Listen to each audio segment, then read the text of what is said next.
Одесская сельская библиотека представляет акцию «Я читаю Абая». Читает Шурабаева Махаббат. Абай Кунанбаев, казахский поэт, композитор, просветитель.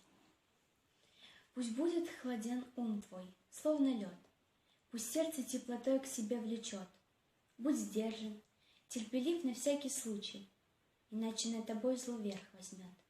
Когда судьба с отчизною разлучит, пусть сердце только мудрость сохранит, иначе зло тобою овладеет. Запомни, ведь иным путям не быть. Безумцы злы всегда, у них нет чувств, так как ты сердце счастья мигом чужд. Ведь если сил вещей лишить сплочения, науке даже будет труден путь.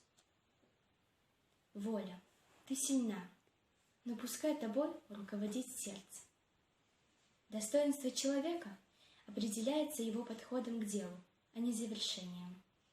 Человек, запомнивший слова мудрых, сам становится благоразумным. Абай Кунанбаев.